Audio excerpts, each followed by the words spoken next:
오늘 말씀을 전하시는 박찬미 전도사님과 함께하여 주셔서 성령의 기름을 부어주시고 강하고 담대함으로 하나님의 말씀을 전하게 하여 주시옵소서. 말씀을 듣는 우리의 귀를 열어주시고 믿음으로 그 말씀을 받아 말씀대로 살아갈 수 있도록 은혜를 주시옵소서.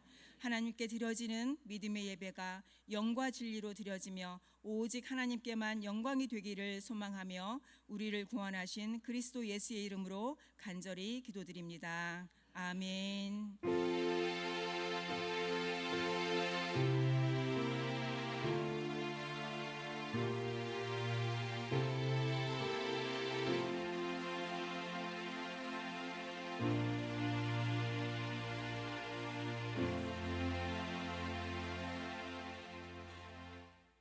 할렐루야. 하나님의 말씀을 봉독합니다. 오늘 함께 보실 말씀은 고린도후서 5장 17절부터 21절까지의 말씀입니다. 신약 성경 291쪽에 있습니다.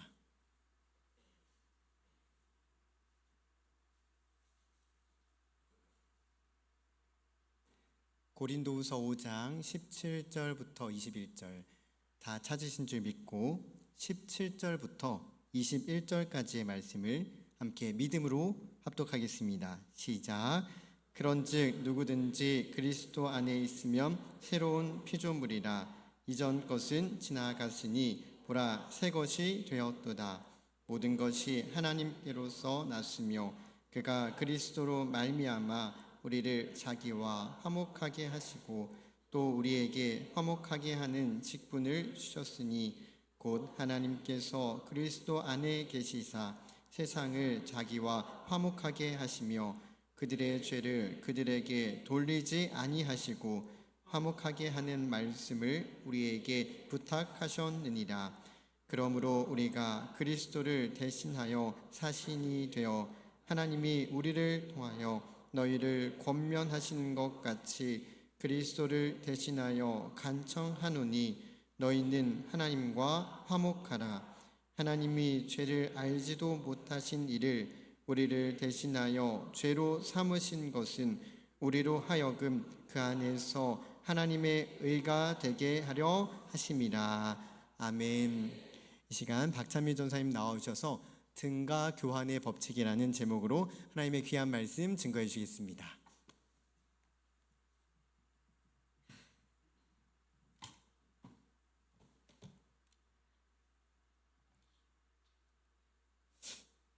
네, 할렐루야. 오늘 이곳에 오신 여러분들을 환영하고 축복합니다. 이제 이렇게 인사했으면 좋겠습니다. 오늘 복음 잘 듣고 갑시다. 네, 감사합니다. 이렇게 인사를 하니까 되게 기분이 좋은 것 같아요. 제가 지난달부터 계속 인사를 이제 하려고 하는데 오늘 도대체 무슨 인사를 하면서 설교를 시작할까 정말 많은 고민이 됐습니다. 오늘 제목이 좀 독특하죠. 등가교환의 법칙이라는 게 사실 설교 제목으로서는 나올 수가 없는 그런 느낌인데 제가 오늘 느낀 게 많아가지고 함께 나누고자 합니다. 우리가 살아가는 세상에는 정말 여러 가지 법칙이 있는 것 같아요. 일단 먼저 언어. 우리 항상 이렇게 말을 하잖아요. 이게 우리가 자연스럽게 사용하고 있는 두음 법칙이라는 게 있습니다. 이런 말에도 질서가 있죠. 그리고 사실 법칙하면은 가장 먼저 떠오르는 게 수학인 것 같아요. 지금 우리 중고등부 친구들이 이제 여기 정동철 안수지사님께 수학을 배우고 있는데 매주 이런 말을 합니다. 전도사님 살려주세요. 힘들어요. 오늘 무슨 복소수인지 뭔지를 했다는데 어려운 것 같아요. 정말 대단한 친구들인 것 같습니다. 그리고 과학에도 법칙이라는 게 있죠. 이제 만류인력의 법칙이라고 중력, 이제 물건을 놓으면은 언제나 아래로 떨어지게 됩니다. 이처럼 우리가 살아가는 세상은 보이든 보이지 않든 여러 법칙 속에서 움직이게 됩니다. 근데 그 중에서도 우리가 가장 당연하게 받아들이는 법칙이 하나가 있죠. 바로 대가 없이 얻는 것은 없다. 이런 법칙입니다. 조금 노력하면 조금 얻고 많이 노력하면 또 많이 얻고 잘하면 인정받고 못하면 책임을 져야 한다는 원리예요. 바로 등가교환의 법칙입니다. 우리는 이 방식에 너무 익숙해요. 직장에서도 그렇고 뭐 인간관계에서도 그렇고 학교에서도 그렇고 그냥 인생 전체가 이 원리로 움직이는 것 같아요. 제 이야기를 하나를 하려고 하는데요. 제가 취미가 하나가 있습니다. 뭐 당연히 성경 읽는 거 막 이래 뭐 그런 것도 있는데 제가 10년 전부터 늘 좋아했던 그런 취미가 하나가 있는데요. 바로 애니메이션을 보는 겁니다. 이제 흔히 말해서 오타쿠 그런 느낌인데요. 이제 가장 인상 깊게 봤던 애니메이션이 하나가 있는데 바로 이제 강철의 연금술사라는 그런 애니메이션이 있습니다. 아마 30대 남성분들은 조금 알 거예요. 강철의 연금술사. 이 애니메이션의 세계관을 관통하는 핵심 원리가 오늘 제목인 등가 교환의 법칙입니다. 무언가를 얻기 위해서는 반드시 그에 상응하는 대가를 지불해야 한다. 주인공이 이제 형과 동생이 있는데요. 어릴 때 어머니를 잃게 돼요. 근데 어머니를 너무 사랑했던 이 두 형제는 연금술이라는 힘을 사용해서 죽은 사람을 되살리려고 합니다. 그렇게 살릴 수 있을 거라고 믿었어요. 그래서 금지된 시도를 합니다. 인간을 되살리는 연금술을 하게 돼요. 하지만 결과는 되게 참혹했어요. 등가 교환의 법칙 앞에서 형은 팔과 다리를 잃고요. 동생은 몸 전체를 잃어버리게 됩니다. 그리고 살리고 싶었던 어머니도 돌아오지 않게 되었죠. 무언가를 얻으려고 했지만 오히려 더 큰 것을 잃어버렸어요. 상응하는 대가가 아니었기 때문이었어요. 그래서 이 애니메이션이 많은 사람들에게 깊은 질문 하나를 남기게 됩니다. 뭐냐면요. 정말 이 세상은 반드시 값을 치러야만 얻을 수 있는 구조 속에 있는가? 그런 깊은 질문이 하나가 있습니다. 이 세상도 등가 교환의 원리 위에 있는 것 같아요. 열심히 일해야 월급을 받아요. 그리고 열심히 노력을 해야 결과를 얻고요. 열심히 공부를 해야 좋은 성적을 얻어요. 그리고 신뢰를 쌓아야 관계가 유지가 됩니다. 그래서 우리는 어느 순간 하나님과의 관계조차 이렇게 생각하기 쉬워요. 내가 이 정도 했으니까 하나님이 복 주셔야 하지 않을까? 내가 이만큼 기도를 했는데 더 많은 응답을 받아야 하지 않을까? 신앙생활을 잘해야, 내가 많이 섬겨야 하나님께서 나를 더 사랑하지 않을까? 우리는 알게 모르게 하나님 앞에서 이렇게 계산을 합니다. 그런데 오늘 본문인 고린도 후서 5장의 말씀은 이 계산을 완전히 뒤집어 놓습니다. 또 질문이 하나가 생겨요. 등가 교환의 법칙은 세상 속에서만 적용이 될까? 성경을 보면 놀랍게도 하나님께서 만드신 영적인 질서 속에서도 분명한 법칙이 존재합니다. 성경은 이렇게 말하죠. 로마서 6장 23절의 말씀입니다. 함께 읽겠습니다. 시작.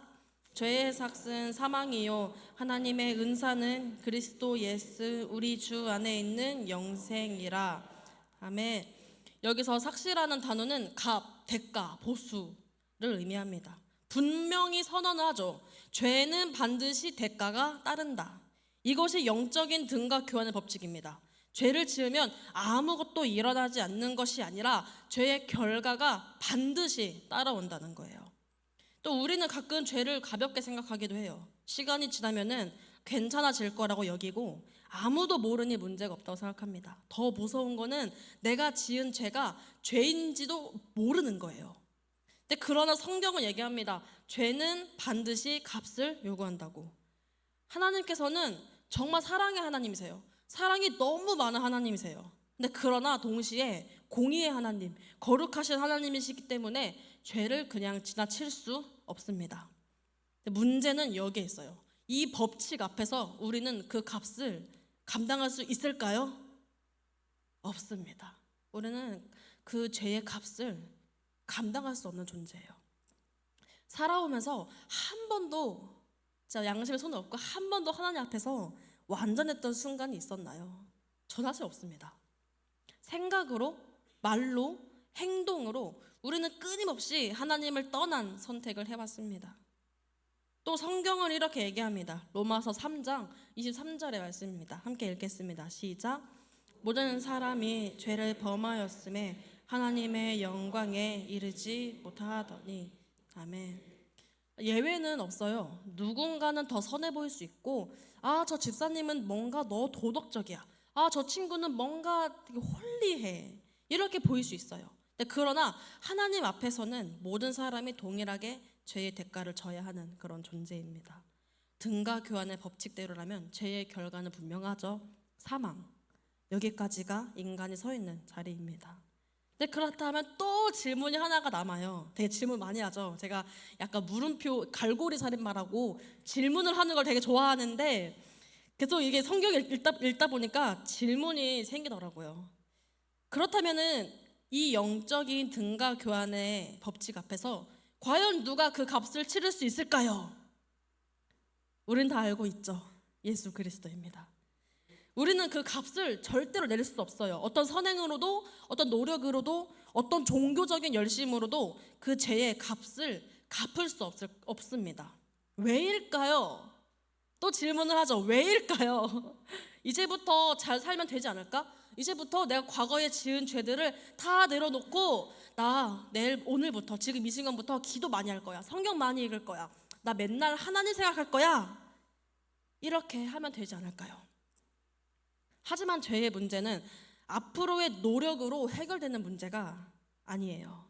예를 들어 보겠습니다. 깨끗한 물이 담긴 컵에 되게 더러운 흙탕 물이 딱 들어갔습니다. 근데 그 이후에는 아무리 물을 부어도 이미 들어간 흙 자체가 없어지진 않아요. 겉보기에는 뭔가 옅어진 것 같네. 그래도 물을 계속 무한대로 부으면 괜찮아지지 않을까? 하지만 처음에 그 깨끗한 물, 아무것도 없던 그 깨끗한 물로는 그 순수함으로는 돌아갈 수가 없어요. 죄가 그렇습니다. 우리가 이후에 아무리 많은 선택을 한다 해도 이미 하나님 앞에 들어온 이 죄 자체를 아예 없었던 일로 만들 수는 없습니다. 왜냐하면 하나님께서는 완전히 거룩하신 분이기 때문이에요. 성경에서는 의인은 없나니 하나도 없다 이렇게 얘기를 합니다. 왜냐하면 우리는 이미 죄의 영향을 받은 존재라는 데에 있기 때문이에요. 그래서 우리는 스스로를 정결하게 만들 수 없어요. 이 죄의 값을 무조건 치러야 하지만 그 값을 만들어낼 능력도 없고요. 자격도 사실 우리에게는 없습니다. 그런데 바로 그 지점에서 성경은 전혀 예상하지 못한 이야기를 시작합니다. 오늘 본문의 말씀인데요. 고린도 후서 5장 21절의 말씀입니다. 함께 읽겠습니다. 시작. 하나님이 죄를 알지도 못하신 이를 우리를 대신하여 죄로 삼으신 것은 우리로 하여금 그 안에서 하나님의 의가 되게 하려 하심이라. 아멘. 이 말씀은요, 복음의 가장 놀라운 선언입니다. 조금 어려운 얘기를 할 건데요. 헬라어 원어로는 이렇게 얘기를 해요. 휘페르헤몬 하마르티안 에포이에센 이렇게 얘기를 합니다. 이걸 번역하면요, 하나님께서 죄 없으신 그리스도를 하마르티안 에포이에센 곧 죄의 자리에 세우셨다고 얘기합니다. 예수님께서 우리의 죄를 대신 짊어진 자리에 쓰신 거죠. 우리가 죄인이기 때문에 예수 그리스도께서 죄의 자리에 쓰게 되셨습니다. 우리가 심판을 받아야 했는데 그분이 심판을 받으셨고요. 우리가 버림받아야 했는데 십자가 위에서 그분이 외치셨습니다. 이게 등가 교환 구조예요. 우리의 죄가 그리스도께, 그리스도의 의가 우리에게. 말도 안 되는, 세상에서는 정말 상상할 수도 없는 등가 교환의 법칙인데 하나님께서는 그 등가 교환의 법칙을 우리에게 은혜로 주셨습니다. 마태복음 27장 26절의 말씀입니다. 함께 읽겠습니다. 시작.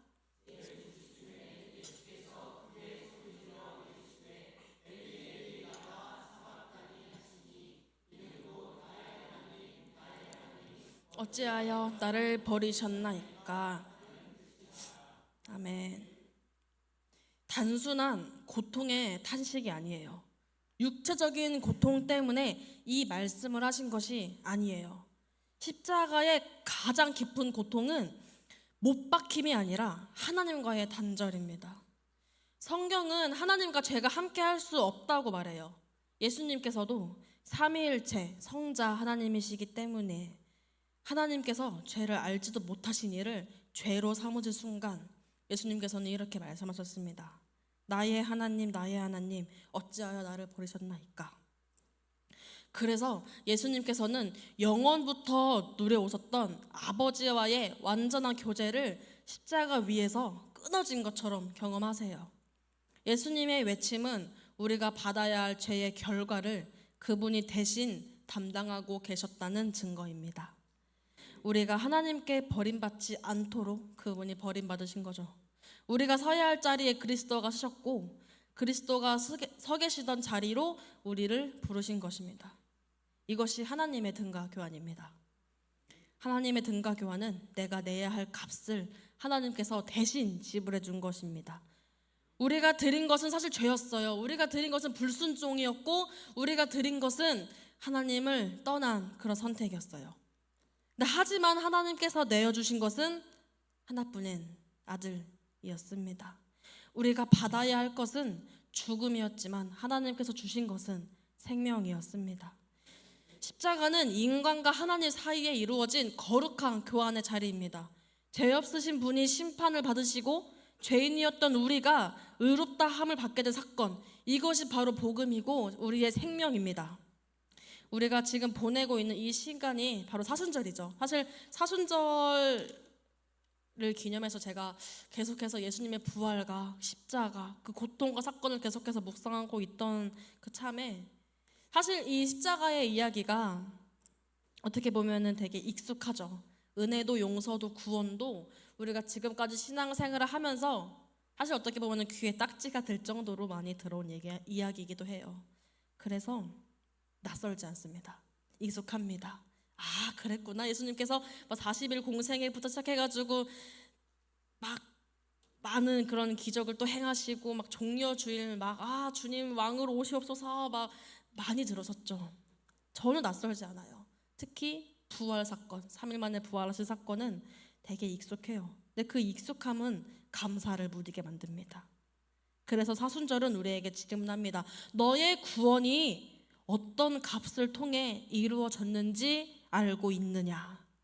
세상의 등가 교환의 법칙은요, 무언가를 얻기 위해 내가 값을 치러야 합니다. 근데 그러나 하나님 그 십자가에서는요, 정반대의 일이 일어나요. 내가 얻은 생명을 위해 누군가가 값을 치르셨습니다. 이미 치르셨습니다. 2000년 전에 치르셨습니다. 이제 우리가 자신을 다시 돌아보아야 합니다. 나는 하나님을 신뢰하며 살아가고 있는가? 아니면 하나님과 계산하며 살아가고 있는가? 사실 기도하며 하나님을 기대하는 것은요, 믿음입니다. 섬김 가운데 위로를 소망하는 것도 자연스러운 일이기도 하죠. 그리고 순종 속에서 열매를 바라보는 것 역시 성도의 삶입니다. 문제는 우리가 어느 순간 하나님을 향한 기대가 믿음이 아니라 대가의식으로 바꾸어 버릴 때가 있다는 거예요. 내가 이만큼 했으니 하나님도 응답하셔야 하지 않을까? 내가 이 정도 헌신했으니 결과가 따라와야 하지 않을까? 제가 이런 생각을 많이 했습니다. 내가 전도사를 하고 있고 내가 아이들을 섬기고 있고 내가 이렇게 젊은 청춘을 다 버리고 하나님 앞에 종으로 섰는데 그만큼 축복과 은혜를 줘야 하지 않을까? 이런 생각이 사실 많이 들었습니다. 그래서 많이 번아웃도 왔고요. 많이 힘들었습니다.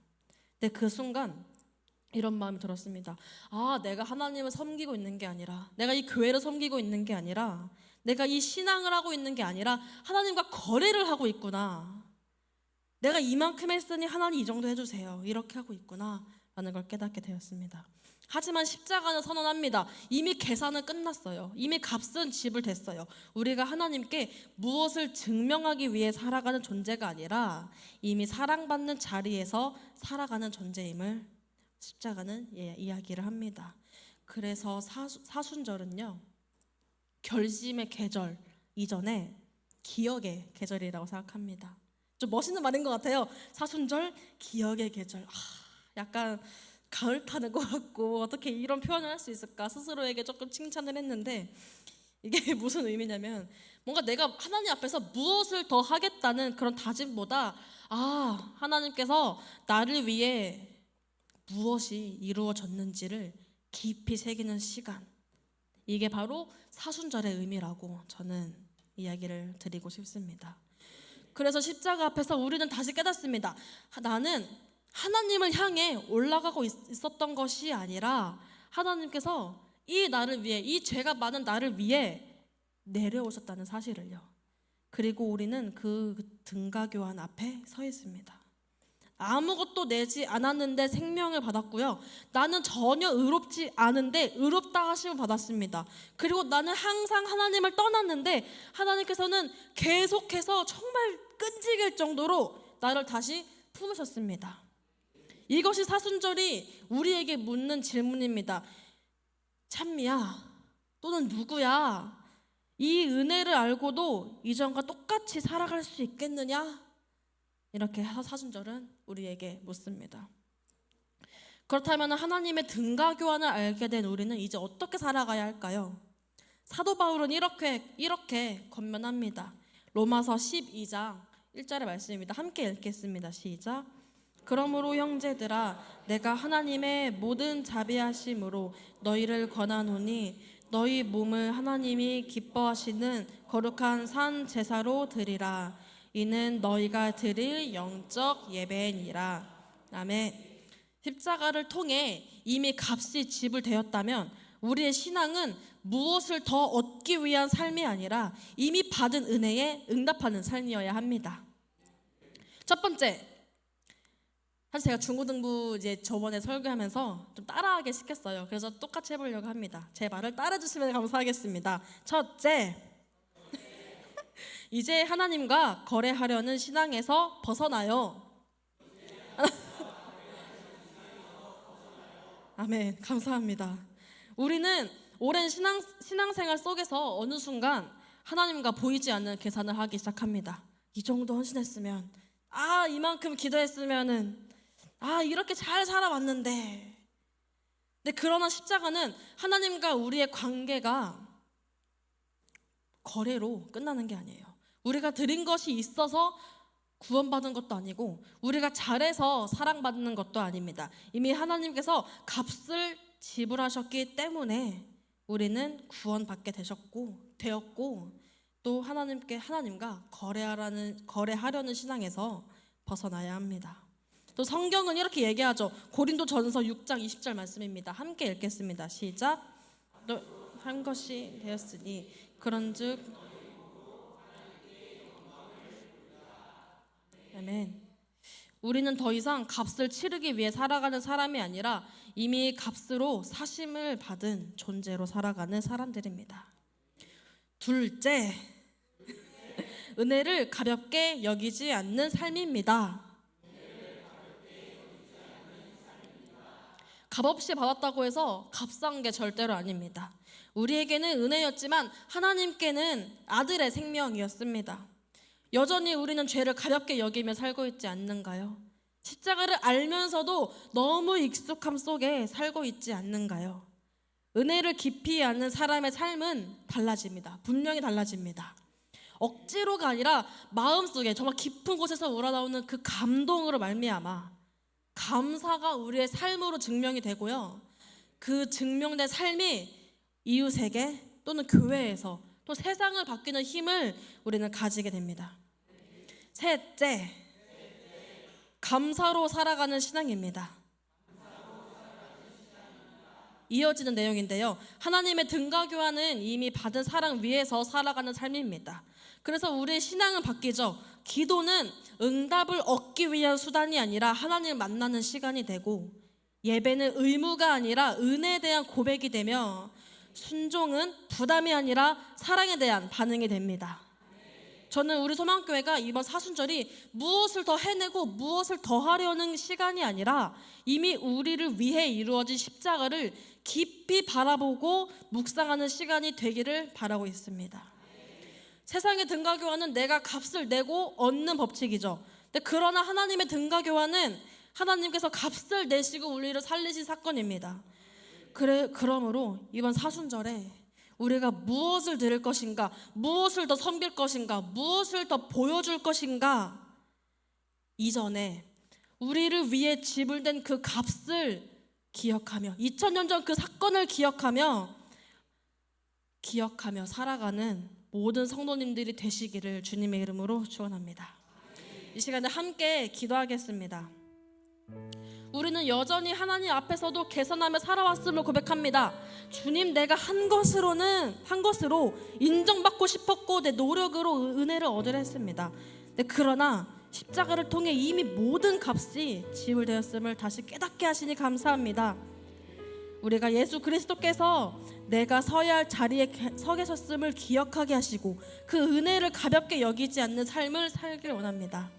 이번 사순절 십자가를 깊이 묵상하게 하시고 감사와 순종으로 살아가는 믿음을 회복하며 이미 받은 사랑 위에서 살아가는 참된 신앙으로 우리를 이끌어달라고 이 마음으로 정말 주님께 간절히 기도드리겠습니다. 저희 아버지 감사합니다. 오늘 이 시간에 이 말씀을 통하여서 참 이 사랑 위에서 살아가는 참된 신앙으로 우리의 모든 삶과 행동이 바뀌기를 원합니다. 우리의 모든 말에서, 우리의 모든 행동에서 정말 하나님의 사랑이 드러나게 해주십시고 세상의 등가교환으로 살아가는 것이 아니라 하나님의 등가교환의 법칙으로 말미암아 살아갈 수 있도록 그 값에 항상 감사하며 살아갈 수 있는 우리 소망교회가 될 수 있도록 주여 아버지여 이끌어 주시옵소서.